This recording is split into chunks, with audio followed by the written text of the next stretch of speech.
Good day, everyone. Welcome to Blacklogic. The FBI joins efforts to track down Barrio 18 gang leaders who escaped a prison in Guatemala. The USPS cargo plane crashed in Kentucky, engine detached mid-takeoff, death toll rises to 12. The U.S. government shutdown prompts Federal Aviation Administration to float flight reductions and cancellations while Senate talks stall. The U.S. Department of Homeland Security is ending or refusing to extend temporary protective status for nationals of South Sudan. Jewish New Yorkers react with mixed feelings from celebration to concern at the election of Zohran Mamdani as the New York City mayor. And believe me, ladies and gentlemen, it gets much more better than this.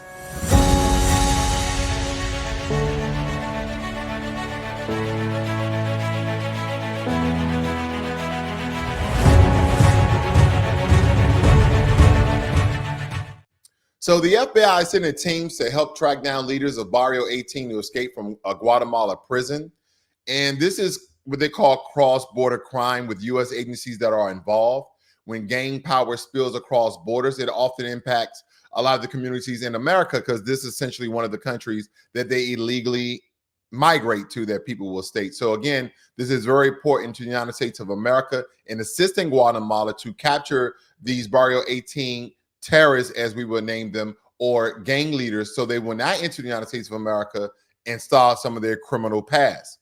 Now, right here, according to the FBI, Guatemala's government announced Tuesday that the United States will send an FBI team to help capture gang leaders whose jailbreak has triggered a security crisis in the Central American country.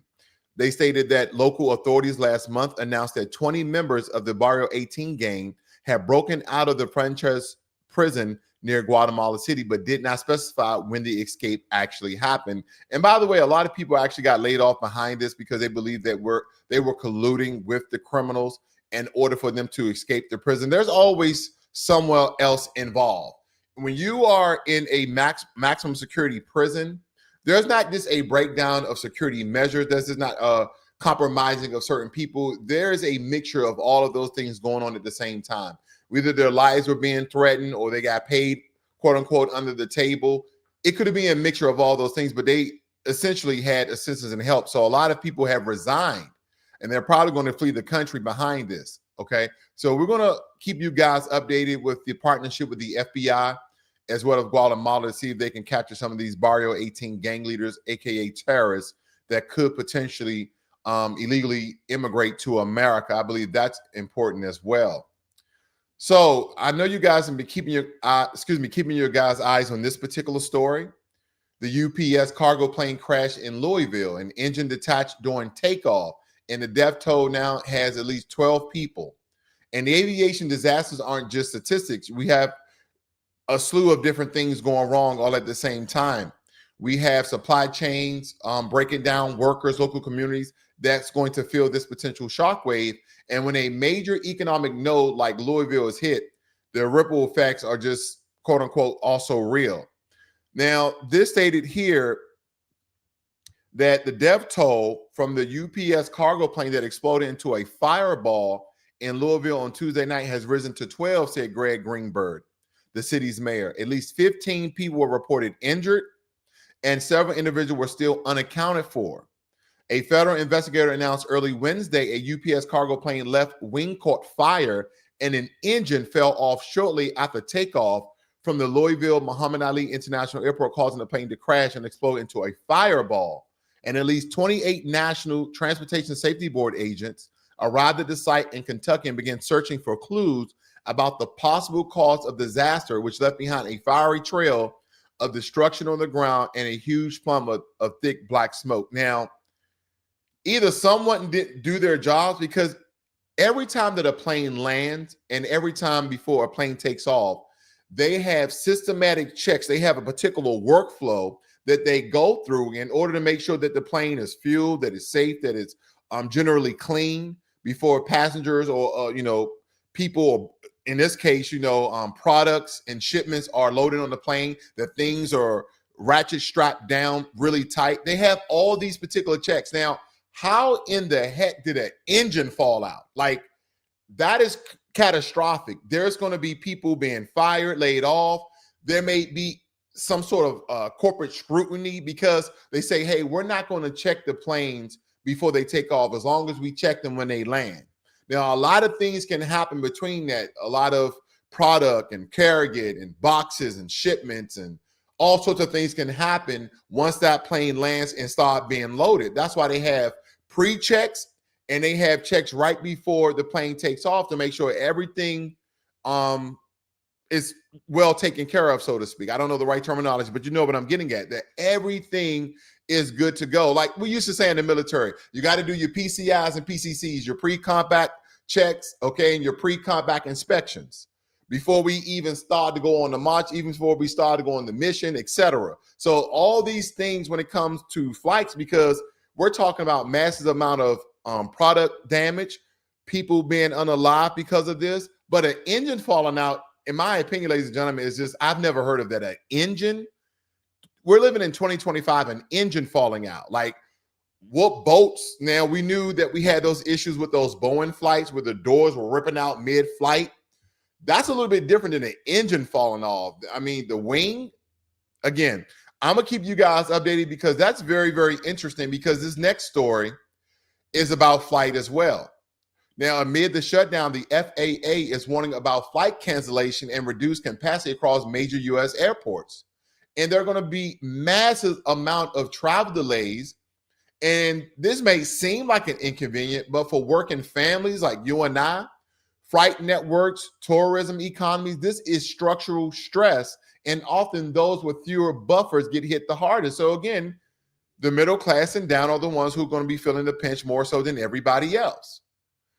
It states that President Trump pressured Republican senators to bring an end to the government shutdown following the Democratic sweep in key elections on Tuesday. This automatically tells every single American this has nothing to do with your bottom line. This has nothing to do with you visiting your family during the holidays. This has nothing to do with your job and being laid off. It has nothing to do with that. This is about politics. And unfortunately, President Trump has revealed his hand. Why do I say unfortunately? Because we could have lived with a lie. But he was being 1,000% honest. That's why people voted for him, right? He's being 1,000% honest. He said, listen, the Democrats sweep in key elections on Tuesday. We need to go ahead and end this government shutdown. Saying at a breakfast meeting at the White House that we must get the government back open soon and really immediately, or we're going to lose other key elections that's coming up. That's basically what he's saying. The president renewed his calls for GOP senators to scrap the filibuster. So at first, the filibuster is like, hey, let's just go over the Democrats' head and do what we want to do anyway. That's not going to be political. It's not going to look well in the eyes of politics, even though it's political feasible, but it just doesn't look well, right? He stated that the rule that requires 60 votes to advance most legislation, doing so would allow Republicans to fund the government and pass other legislation without Democratic votes. And Senator Majority Leader John Thune said later in the morning that the votes aren't there to change the filibuster rule. Federal officials announced plans to slash airline capacity by 10% in dozens of high-volume areas due to air traffic controller shortages. The cuts are expected to be phased in starting Friday, sources tell CBS News.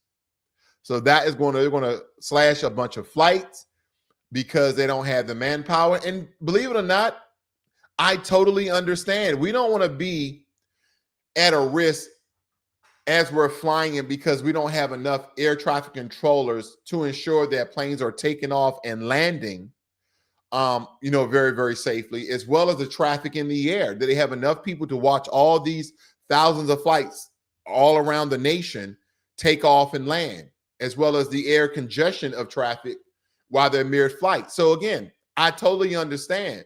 But President Trump said, hey, listen, we're losing the battle. We're losing the battle with this whole government shutdown. We don't want, the Obamacare subsidies to be extended in the Affordable Health Care Act. We might have to just bend the knee on this one particular goal, or we may lose other key elections. It has nothing about the American people. As I told you guys, this is politics at its best. The American people are just a tennis ball. You have the right and you have the left, and they're just serving us up over the net. That's all they do. They're back and forth. We're being played the fool. Okay. That is just my take, my personal opinion. That's my own rhetoric. But I'm pretty sure that some of you agree. Now, a lot of you who may be Democrat, a lot of you may be Republican. You're now seeing how this is the same coin, just different sides. They just playing a game. That's all they're doing. They're just playing a game. Now, the U.S. ended or not renewing in some regards the TPS status, that's the temporary protection status for South Sudan nationals, removing protections from many who lived in the U.S. for years. And immigration policy shapes lives, do it not. When we look at how immigrants come over here to start a new life, some of them are fleeing a very chaotic situation back in the country, like in South Sudan. There's a genocide that's going on currently right now. Their TPS status is not being renewed. So that means that a lot of the people who were living in America, working in America under this status will now be deported. And a lot of you are stating good, okay? Now let's read into this just a little bit more. It states that the Department of Homeland Security is planning to terminate temporary protected status for nationals of South Sudan immediately, okay? Imminently. CBS News has exclusively learned the change will end more than a decade of protection that allow thousands of displaced South Sudanese nationals to live and work legally in the United States of America. According to DHS officials, the decisions by DHS Secretary Kristi Noem came after a consultation with the State Department and other federal agency. Why is this so darn important for us to know this, ladies and gentlemen? Because we understand that people who are from South Sudan are very deep copper melatonin people. They're even darker than me. They're more of a glow. Some people will either call them kind of like a blue, but they're really rich in their melanin in their skin. But they are going to soon be deported because their protection status is not going to be renewed. It hasn't been revoked essentially, but it will not be renewed. Well, the reason why that's important is because, well, out with the old, in with the new. White South Africans are being prioritized for refugee status in the United States under a recent policy change by who? No other than the Trump administration. This is part of a record low refugee cap for the 2026 fiscal year, which reserves a significant portion of the limited spots for Afrikaners and other victims of illegal or unjust discrimination. Well, the same thing is happening in South Sudan. You may say that they're all black, but they're being discriminated upon depending on what tribe they're from. So I know people are going to leave certain comments. Well, this is a black against white when it comes to South Afrikaners. I told you guys, there's been multiple news investigators, independent investigators that stated that these white South Afrikaners who are coming over here, farms went belly up because of bad business deals, that there's no discrimination, that they're not being unalive, okay? There's been farmers that are black and white of looters killing these people, not simply because of their racial color. But as we can tell on one offense, that white people from a black country is getting refugees from black people who are fleeing or fled a country that was committing genocide because of whatever tribe or whatever nation state that they're in, are now going to be deported. Yeah, we're now seeing what this government is all about. Not just under the Trump administration, even the Biden administration. Don't forget, the Biden administration has allowed millions of undocumented illegal aliens inside of our country, right? Open border policies. And I remember debating a lot of Democratic shills talking about there's no such thing as open border policies. Well, if you are allowing people inside the country, and when they come inside the country, you give them social benefits, you shelter them, you give them jobs, you give them licenses, you let them be police officers, all these, not just social benefits, but benefits, like giving them cash and checks, snapping benefits. You're basically laying out the red carpet. So again, I don't see a difference in these governments. I don't see a difference in Democrats. I don't see a difference in Republicans. And we, so-called the people, We have to start looking for something very, very different. You know, I've been reading a lot within the within the political space. I keep seeing this word moderate.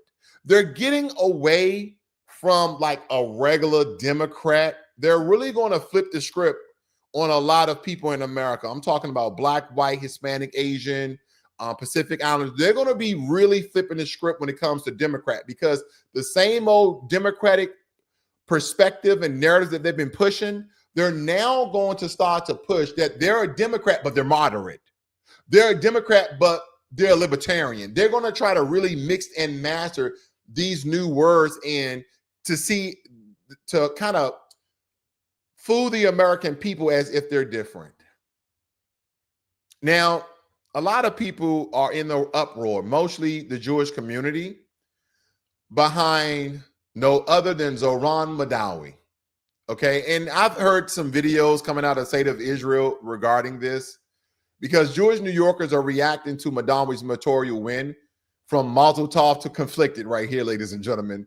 Representation matters, but so do identity, history, and faith. When a milestone occurs, something like this, I wonder what happens next. Accountability, change, integrity, because we never really had that. They're basically singling him out because he's Muslim. What happened to the First Amendment? What happened to all these constitutional America where we're supposed to have the freedom of religion? All of these people that came to America because of the freedom of religion. Catholics came to America. Protestants came to America. Mormons came to America. Quakers came to America. Muslims came to America. All because they didn't want to be persecuted in their own country. Why are we singling this gentleman out? Oh, because it's not because he's a Muslim, it's because he's a socialist. And America's a capitalist society. Ladies and gentlemen, I keep telling you that America is a hybrid. And you have an expensive city that's supposed to be the bedrock of the financial stability in America, like New York City. We're now seeing that this whole capitalist society that everybody was championing, oh, you go to America and you make $1 million. Well, all of these immigrants came to America to start these big billion and $1 million businesses, whether it be from the Caribbean, Africa, Asia, Israel. Doesn't matter where you're from. Everybody want to come to America and start a big $1 million business. Well, in New York City, that has not been happening. A lot of immigrants that went to New York end up living in rat-infested, roach-infested apartments. They're doing Uber and DoorDash. They're doing all of these gig sort of jobs that they call it in this new age. And now they have a young gentleman of Zohran Mamdani, who's around the age of 34, 35, saying that, hey, I'm going to make buses free.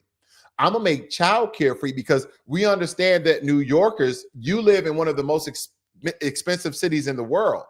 And no government, no city council, no governor has helped your pocket. So he comes in with a socialist mentality. And guess what? New Yorkers soaking it up. They're like, free buses, free childcare. You're going to make things safer and cleaner. You're going to get rid of a lot of these bad landlords. Absolutely. We love it.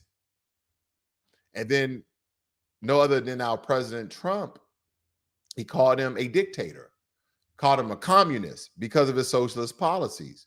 But that's not the reason why, in my opinion, that Zohran Mamdani got elected. That is the very foundation of his campaign, why he won. But let me tell you why he won over 30% of the Jewish vote right there in New York City. And people in the state of Israel, boy, their butts are chapped. They mad. I don't know why they're mad. He's a mayor that's going to be for all people. No, we want somebody who's not Muslim.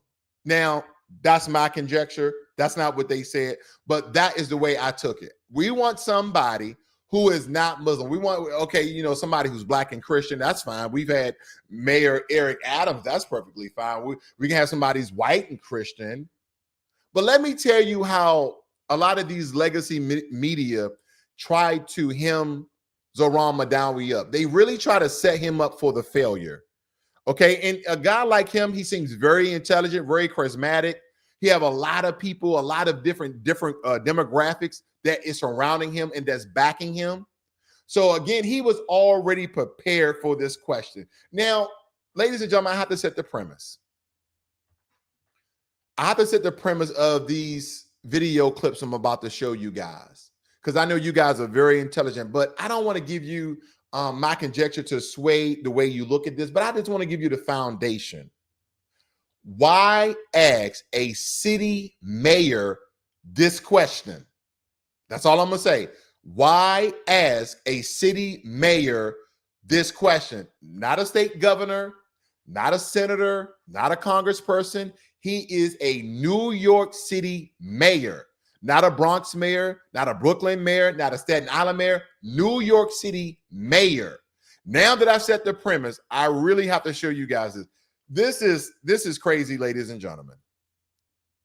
Questions for you about city matters, but this war has been a major topic in the campaign, and there are criticisms about your positions in the past and how you envision leading on these issues as mayor. So we have questions for all of you, but first for Mr. Mamdani, because of something you said that's been generating headlines in the news today as we come into the debate. Yesterday on Fox News, you were asked if Hamas should lay down its weapons.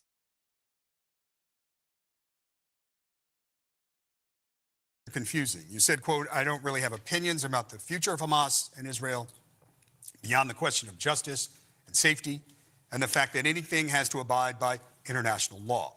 And that applies to Hamas, and that applies to the Israeli military. So for the voters tuning in tonight, Mr. Mamdani, what do you believe about Hamas and how lasting peace will be achieved?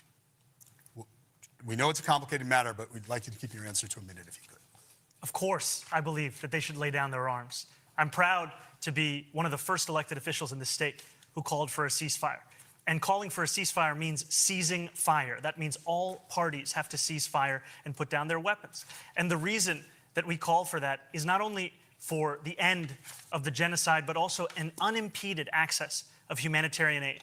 I, like many New Yorkers, am hopeful that this ceasefire will hold. I'm hopeful that it is durable. I'm hopeful that it is just. And for it to be just, we also have to ensure that it addresses the conditions that preceded this, conditions like occupation, like the siege, and apartheid. And that is what I'm hopeful for. Yeah. If I may, that means from the river to the sea. I'm being marginalized out of this. I'm sorry. It's a debate of three. Excuse me, Andrew. It's a debate of three. Do we acknowledge that? Three people? Mr. Sliwa, go ahead, and we'll give you a second. Go ahead, Mr. Sliwa.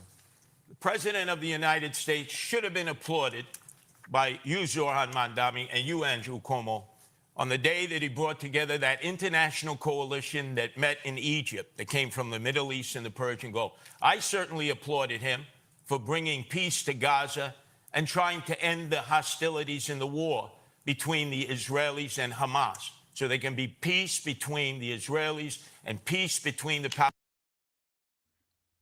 Now, the first question I asked myself when I saw this particular clip was, why are you guys asking a New York City mayor about an international conflict between a terrorist group and Israel that's happening all over there in the Middle East, not here in New York City? And some people are like, well, you know, Blacklogic, you don't understand the demographics of New York. Yes, I do. Yes, I do. There's over 1.3 million Jews in New York City. Now, I'm setting you up, guys. I'm setting you up here. I'm building. I'm almost done, but I'm building. As 1.3 million Jews in New York City that's been reported. So this next question is going to be regards to that. But just as, again, I like to give some receipts. I like to give and provide many invoices here. Now, New York City has the largest African-American population of U.S. city with roughly 2 million people. Okay, now I put African and they put African American. I'm gonna try to dial back those numbers for you guys, okay? But here's another one. They also have 1.2 million Asians in New York City. Why am I pointing these things out? Because they're just as well as other demographics of people, not just Jewish people that are coming from or live in New York City. Right? There's 1.2, 1.3 million Jews. There's 1.2 million Asians. Okay? Give me 1 second. Because I really want to point out how they're trying to set Zohran Mamdani up even before, because they didn't want him to be mayor at all. Okay. Now, they also stated that there are about roughly 250,000 people born in Africa in the New York City metropolitan area. And I'm not even including Caribbeans. So I'm just going to round that up to 1 million. So we have 1 million people who are from the continent of Africa, including people from the Caribbean. We have 1.2 million Asians, and we have 1.3 million Jews. So why not visit China and Japan? Why ask him about the state of Israel? It's not like people are committing anti-Semitic crimes on the regular because of someone's religious faith, or as they would say, their ethnic group of being Jewish. But are people being targeted because they're a black? Yeah. Are some people being targeted because they're Jewish? Possibly so, yeah. Is it happening each and every day in New York City? No, they have all sorts of crime in New York City. But they asked him specifically about Israel and Gaza. Now, here's the last clip I'm about to show you guys. Please stay with me because this is utterly important. This is where we're getting to. Foreign visit by a mayor of New York is always considered significant. Where would you go first? Left to right, Ms. Adams.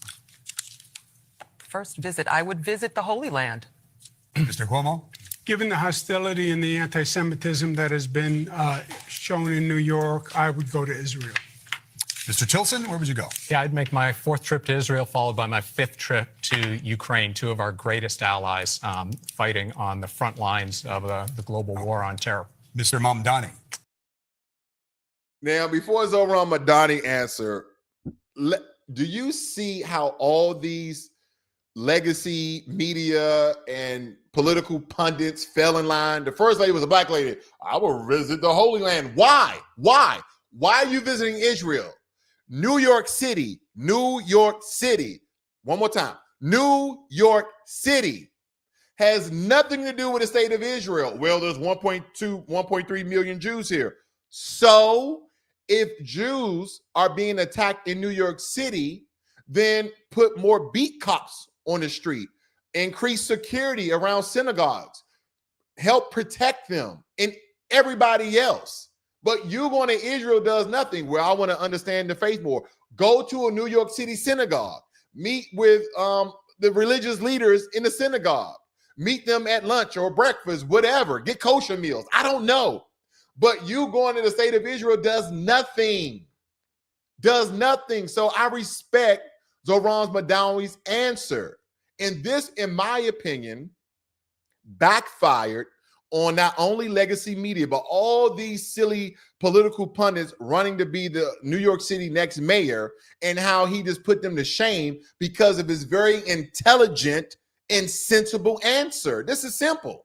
I would stay in New York City. My plans are to address New Yorkers across the 5 boroughs and focus on that. Mr. Mamdani, can I just jump in? Would you visit Israel No, as mayor? I will be doing, as the mayor, I'll be standing up for Jewish New Yorkers, and I'll be meeting them wherever they are across the 5 boroughs, whether that's in their synagogues and temples or at their homes or at the subway platform, because ultimately we need to focus on delivering on their concerns. And just yes or no, do you believe in a Jewish state of Israel? I believe Israel has the right to exist. Not As a Jewish state? As a state with equal rights. He won't. Exactly. He answered the question directly. Do you believe in the Jewish state? I believe that Israel has the right to exist. Do you believe in the Jewish state? I believe that the state should have equal rights. Watch this. Watch how Cuomo tried to ratchet himself inside of the argument. He Not won't as a say it Jewish has a state. right to exist as a Jewish state. Be very And clear his on answer that. was no, he won't visit Israel. I said that. That's what he was unlike trying you- to say. No. Unlike No, you, I you answered. never- Unlike you you, I never answered said questions no. very Okay. directly. All right. My goal would be to take my first trip to Israel. My wife's life work in this area means a lot to our family, and it could coincide with my young son Miles' bar mitzvah, if you'd like to have his bar mitzvah. Okay.